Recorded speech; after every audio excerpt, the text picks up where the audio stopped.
बचपन से कभी बाल नहीं कटवाए होते, जिस वजह से उसके बाल उसकी हाइट से भी लंबे होते हैं। एक दोपहर उसकी मम्मी अंजलि के बाल बांध रही होती है। सुन, लंबे बाल देखने में तो सबको अच्छे लगते हैं, लेकिन जब इनका ख्याल रखने की बात आती है ना, तो कोई तेरे बालों पर मेहनत नहीं करेगा। कुछ समय बाद ससुराल जाएगी, इसलिए क्यों नहीं इन्हें थोड़ा कटवा ले। कैसी बात कर रही हो मम्मी? आप मेरे साथ मेरे बालों पर मेहनत तो करती ही हो, और चाहे कुछ भी हो जाए, अब मैं अपने बाल नहीं कटवा सकती। और आपको वजह तो पता ही है। अपनी बेटी को इतना खुश देखकर उसकी मम्मी आगे कुछ नहीं बोलती। इसके कुछ महीनों बाद ही अंजलि की उत्कर्ष के साथ शादी हो जाती है।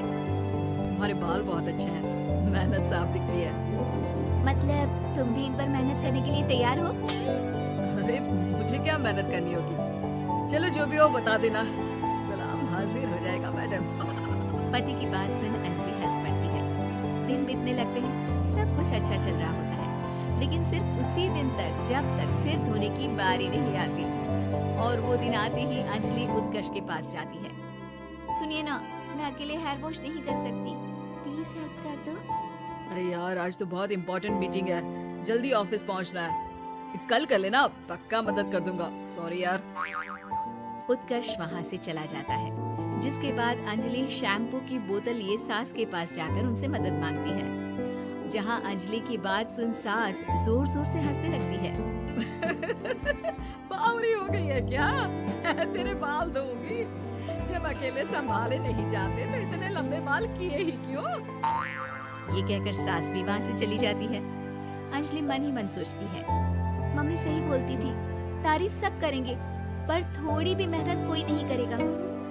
अब अंजलि खुद ही हेयर वॉश करने बाथरूम में चली जाती है।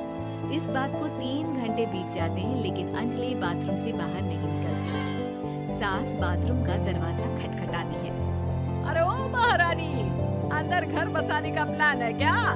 यहाँ सारे काम पड़े हैं, तेरे बालों की वजह से हम क्या भूखे मर जाए? सास की आवाज सुन अंजलि अगले ही पल बाहर निकल आती है, लेकिन सही तरीके से सिर नहीं धुलने पर उसके आधे बालों में शैम्पू और बाकी बालों से पानी बह रहा होता है।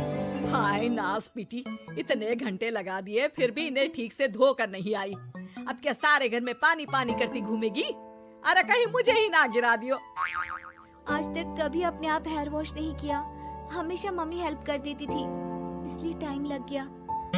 अंजलि और उसके बालों से टपक रहे पानी का हाल देख सास अपनी ही जान बचाने के लिए बहू को दोबारा बाथरूम में ले जाकर उसका अच्छी तरह हेयर वॉश कर बालों का पानी निकाल देती है। अब जल्दी काम पर लग जा, और मुझे दोबारा इस घर में तेरी जुल्फों का टंटा नहीं चाहिए। सास की बात मानकर अंजलि चुपचाप काम पर लग जाती है। इसी तरह दिन बीतने लगते हैं, जिसमें अब अंजलि हेयर वॉश के लिए आधे दिन का समय लेकर अपने घर आने लगती है, पर सास को इससे भी दिक्कत हो जाती है, जिसके चलते धीरे धीरे अंजलि के लिए अपने बालों का ख्याल रखना मुश्किल होने लगता है। न तेल लग रहा है, न समय से हेयर वॉश हो रहा है, और बालों में कंघा घुमाए तो हफ्ते बीत जाते हैं। मुझसे अपने बालों की ऐसी दुर्गति देखी नहीं जा रही। इसी तरह दिन और दिनों के साथ महीने बीत जाते हैं, जिसमें अच्छे से ख्याल नहीं रखने की वजह से अब बाल रफ उलझे हुए होने के साथ साथ हेयर फॉल भी शुरू हो जाता है। अब क्या हमें अपने बालों में उलझा कर कूड़े में फेंकने का इरादा है? जहाँ देखो वहीं मैडम के बाल गिरे हुए मिलते हैं।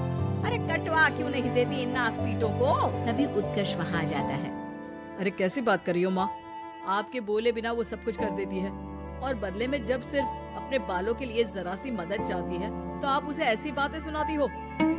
उत्कर्ष अंजलि को लेकर घर से बाहर निकल जाता है और वो दोनों अंजलि के घर पहुंच जाते हैं। मुझे माफ करना, मैंने वादा किया था लेकिन पूरा नहीं कर पाया। अब तुम जैसा कहोगी मैं वैसा ही करूँगा। अंजलि की मम्मी उन्हें बहुत सारे घरेलू उपाय बताती हैं, जिन्हें अच्छे से समझकर दोनों घर वापस आते हैं और अब मिलकर अंजलि के बालों को ठीक करने के मिशन पर लग जाते हैं। अरे पत्नी की सेवा में तो ऐसे लगा है जैसे इसके बालों में से खजाना निकल आएगा। इसी तरह कुछ महीने बीत जाते हैं और धीरे धीरे अंजलि के बाल पहले जैसे हो जाते हैं। आधा सफर तो कंप्लीट हुआ, अब आधा बचा है। हाँ, कौन सा आधा? मैं समझी नहीं। मम्मी। अब अपनी मम्मी को बहू की कीमत समझाने के लिए पहले उत्कर्ष उनकी सब सहेलियों को घर बुला लेता है और फिर अंजलि को उनके सामने लेकर जाता है। जिसे देख वहाँ बैठी सास की सभी सहेलियों का मुंह खुला का खुला रह जाता है। अरे वाह, तेरी बहू के बाल कितने सुंदर हैं। आज से पहले हमने कभी इन पर ध्यान कैसे नहीं दिया। और वैसे इतना लंबे बाल संभालना सबके बस की बात नहीं, लेकिन तुम्हारी बहू को देखकर लगता है कि ये इसमें प्रो है। मिनट बीती है। अब मुझे सबके सामने नीचा दिखाने के लिए पैसे दे रही है क्या? नहीं नहीं मम्मी जी, पैसे आपको इसलिए दिए हैं क्योंकि ये उन्हीं बालों की कमाई है जिन्हें आप रात दिन कोसती रहती हैं। अगर आप वो सब नहीं करती तो मेरे बाल खराब नहीं होते और ना ही मैं ये पैसे कमा पाती। है? क्या मतलब है? कहना क्या चाहती हो? मैं शादी के पहले से ही एक हेयर केयर यूट्यूब चलाती हूँ, जहाँ शादी के बाद और बालों के हाल की वजह से मैं इनएक्टिव हो गई थी। पर उस दिन जब उत्कर्ष और मैं मम्मी के पास उपाय पूछने गए तो आइडिया आया कि अपनी हेयर प्रॉब्लम्स ओवरकम करने के साथ साथ इस प्रोसेस की वीडियो बनाकर उसे भी यूट्यूब पर डाल दूं तो। और अंजलि की इस आइडिया से वीडियो हिट हो गई, चैनल के सब्सक्राइबर भी बढ़े, साथ में व्यूज और पैसे भी मिले जो इसने आपको देने के लिए सोचा। बहू की बातें सुन सास को अपने बर्ताव पर पछतावा होता है और अब सास, बहू और पति सब मिलकर हेयर केयर और यूट्यूब चैनल